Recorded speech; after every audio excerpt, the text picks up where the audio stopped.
Hey folks, Joe here, coming to you with my weekly legislative update. As always, this is a recap of what's going on, and I put a lot more detail on my various social media platforms. So Facebook, Instagram, Twitter, you can check me out in any of those and learn a little bit more about the issues that I'll be recapping in this video. First one is I met with the representatives from GoNetSpeed who asked to meet with me to talk about their plans for the area, for the Addison-Rutland district and the other towns covered. Of course, I, like many people, have had real problems with GoNetSpeed internet ever since they took over from Otelco. And so I sent out a call via the Orwell Community Network and some other social media platforms for people to give me stories about what their experiences with Otelco or GoNetSpeed, well, GoNetSpeed now, but I think we often call them Otelco still, have been. And I really wanted to focus on, not when Otelco owned it, but rather since GoNetSpeed took over, because for me, it's been worse since then. And as I found out, I got about 60-something comments, and 49 of them were negative. Only 9 of them were truly positive comments of people who are having good experiences with GoNetSpeed service. So I sat down with the folks and I recapped this in another video, but basically what I said to them was, look, I understand you're bringing fiber to the area and we're really appreciative of that. But number one, what's your timeline on last mile fiber? And they couldn't give me one. That's a problem. And then number two, I said, well, you really need to support last mile DSL until last mile fiber is rolled out because people rely on that DSL service. And I said, can you please commit to me that you will keep up the DSL last mile network until the last mile has access to fiber? And they said they couldn't do that, which is really disturbing because so many people still rely on that until we can get fiber to every home in the district. I asked who could commit that, and they said their CEO. And so I asked for a meeting with their CEO. I have not heard back yet. If I do hear back, I will let you know. The second thing I wanted to talk about was that my first bill that I personally put together was introduced this week, which was pretty cool. I did a really long thread about this on Facebook and Twitter and Instagram, basically explaining what the bill is all about and why I introduced it. But a really short version is that it's a bill to make it easier for worker cooperatives to basically be able to operate like other businesses. There was an issue in the worker cooperative statute, and it's important to understand what a worker cooperative is here, and that would make this video very, very long. So if you don't know what worker cooperatives are, go to my social media and take a look because I explain everything about it there, but this would be like a 20-minute video if I did it here. It just basically allows, there was a statute that made it harder for worker cooperatives to grow and to basically grow like any other business could.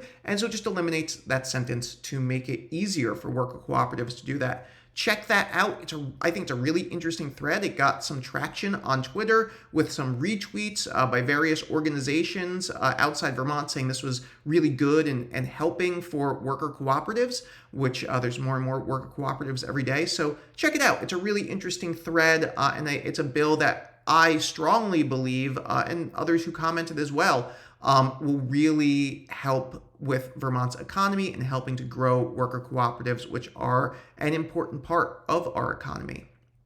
Final thing I want to talk about was the Universal Primary Care press conference. So we introduced a bill for universal primary care. It had over 50 co-sponsors, and there was a press conference about that this week. And at that press conference, we talked about why this is a good bill. And very briefly, what was said at the press conference and what I strongly believe is, number one, it's the right thing to do. We know, again, I'm a member of the Healthcare Committee in the House. We know that primary care is preventative care, that primary care is cheaper because if you catch something early, then someone doesn't end up in the emergency room, several weeks later or months later, or whatever it is, or needs, a more intensive, expensive treatment later on down the line if they can get that help early on. And so it is, in my opinion, something that is beneficial to our entire healthcare system to make sure everyone has access to those primary care doctors, so things that can be caught as early as possible. I also think it's just the right thing to do, right? Everyone deserves to be able to live a healthy life. Everyone deserves to be able to go to the doctor when they're sick or they're having a problem and get it taken care of. And considering that having primary care is cheaper than what we call tertiary care, such as emergency care or going to a specialist and having to get specialized tests and things like that, again, I think it's just a moral and right thing to do for us to make sure that everyone is taken care of in that way. And third, I think it's a real economic benefit to our small businesses. I have spoken to small business owners who have told me that they want this because they say, I lose workers because I'm just not financially able to afford, to offer health care. And they say these are workers who actually really want to stay at that job, who are interested in staying at that job, who enjoy the work, but they have to go somewhere else simply because there are healthcare benefits offered. I think if we level the playing field, that helps our rural small businesses thrive and grow. It also helps people in rural areas be able to have jobs that are close to their home, which, as we all know, is important because, commuting is no fun.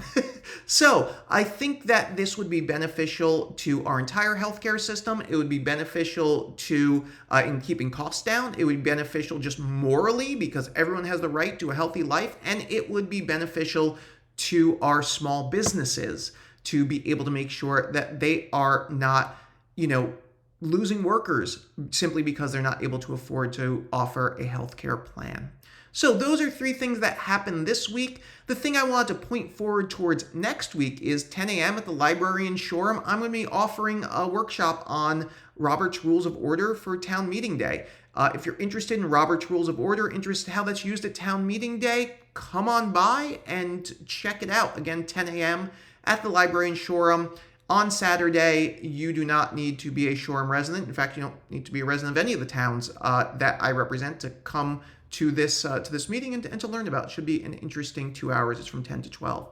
Thanks so much for watching. Again, for more in-depth on any of the issues I bring up in this video, go check out my social media, Facebook, Instagram, and Twitter.